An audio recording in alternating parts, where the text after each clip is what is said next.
반갑습니다. 이제 2024년 한 해에도 하나님의 큰 은혜와 도우심이 여러분의 삶 가운데 풍성하기를 축복합니다. 오늘은 이 말 저 말 주제가요. 목사가 전하는 설교가 하나님의 말씀을 선포하는 것인가요?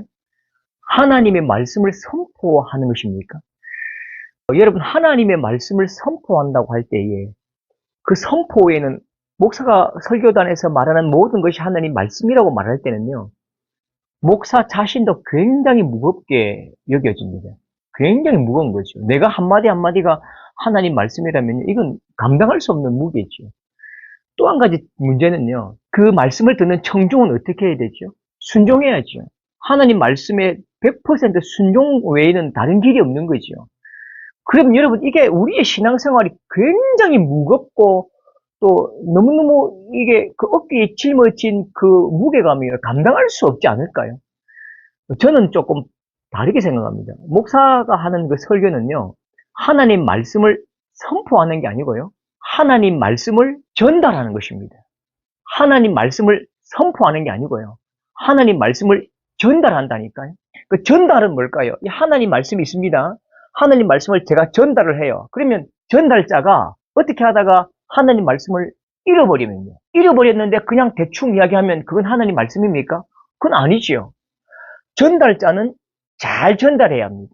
전달자는 전달하기 위해서 노력해야 하고 애를 써야지요. 그리고 그 하나님 말씀이 진실로 그 하나님 말씀이 바르게 전달되도록 스스로를 돌아보고 다시 고민하고 다시 고민해 봐야 됩니다.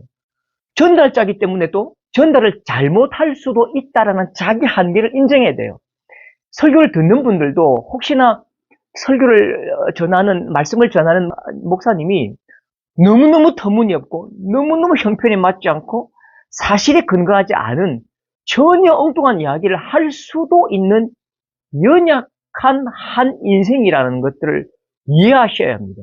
그래야만 목사가 전하는 그 말씀에 대해서 좀 부족하더라도 좀 이해할 수 있고 양해할 수 있는 그 여지가 생긴다고요. 또 한 가지는요, 우리 어린 아이들에게 어떤 무거운 이야기를 할 때는 어린 아이와 같이 그림을 그리듯이 그렇게 조금 더 준비를 많이 하잖아요. 어린 아이처럼 아기 같은 목소리도 흉내를 내고 그렇죠. 또 우리가 외국인들에게 이야기할 때는 외국어를 공부하잖아요. 외국어를 공부해서 만약에 태국에 있는 그분들에게 복음을 전할 때는 태국어를 우리가 공부를 하잖아요. 그 마찬가지로 전달자는 굉장히 열심히 이 말씀을 받는 그 대상들이 누구냐에 따라서 자기가 스스로 준비를 해야 된다고요. 그런데 반대로요. 내가 선포자라고 말할 때에 선포자는 오직 선포할 뿐입니다. 그러면 선포자는 오직 그 말씀을 선포한다면 받는 사람들이 내 말을 준비해, 내 말을 잘 들어야 되는 거죠. 당신들이 내 말을 들어야 되는 거죠. 똑같잖아요. 여러분, 고대의 성경이 라틴으로 기록되었기 때문에 모든 사람들이 라틴을 알아듣지 못하고 이 사람들이 배우기 위해서, 성경을 읽기 위해서 라틴을 그들이 공부해야 된다고요. 이 절대로 불가능한 일이죠. 지금 우리가 전달자이기 때문에 잘 전달하기 위해서 우리가 그들의 은혜를 배운다고요. 그래서 저는 목사가 하나님 말씀의 선포자라고 말할 때에 우리는 굉장히 우리 신앙생활은 딜레마에 빠질 수밖에 없습니다. 목사도 딜레마고 또 성도들도 굉장히 고통스러운 거죠. 대표적으로 여러분 많은 언론에 또는 이상한 목사들 있잖아요. 그들의 선포하는 너무너무 형편없고 가슴을 치고 입에서 욕이 나올 만큼 험한 이런 말도 안 되는 이야기를 우리가 하나님 말씀으로 받는다면 여러분 그건 우리의 고통입니다. 그분들을 보면서 그분들은 하나님의 말씀을 전달자로서 제대로 전달하지 못하기 때문에 그들이 말하는 설교는 하나님 말씀이 아니라고 단호히 거절해야 합니다.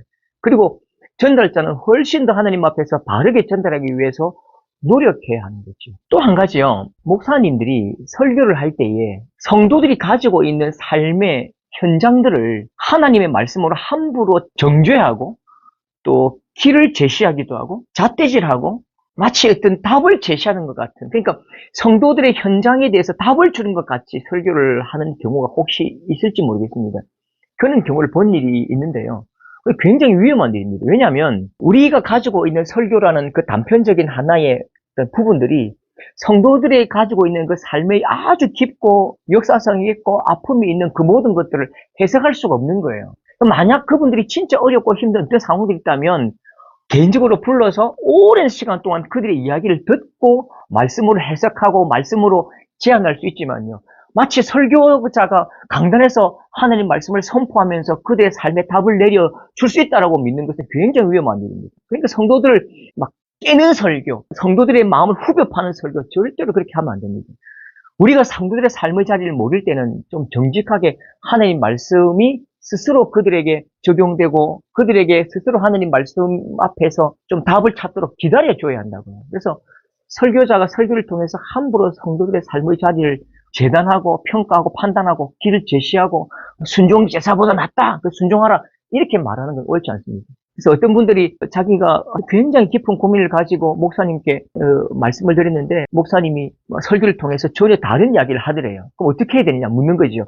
설교는 이렇게 말씀하시는데 나는 정말 깊은 고민과 기도 가운데 이렇게 다른 방향을 가고 싶다. 그럼 저는 그렇게 말합니다. 집사님이 기도하고 결단한 다른 방향이 옳은 것입니다. 목사님은 그저 그 설교를 했을 뿐이지 그것이 여러분 답이 아닙니다. 그렇게 이야기하거든요. 여러분 목사의 설교가 모든 것들을 말하지 않습니다. 모든 여러분의 삶의 자리를 지도하지 않습니다. 혹시 굉장히 고민 끝에 목사님이 어떤 말씀을 하실 때에 그것이 큰 감동이 된다면 그것이 여러분 참고는 될 수 있지만 여러분 오랫동안 기도한 그 기도의 흔적과 전혀 다른 모습이 나타날 때는요. 저는 목사의 설교보다는 여러분이 기도하고 고민하고 결단한 그것이 더 옳다고 생각합니다. 혹시나 다른 생각이 있을 수 있다면 한번 토론해 보면 좋겠습니다. 감사합니다.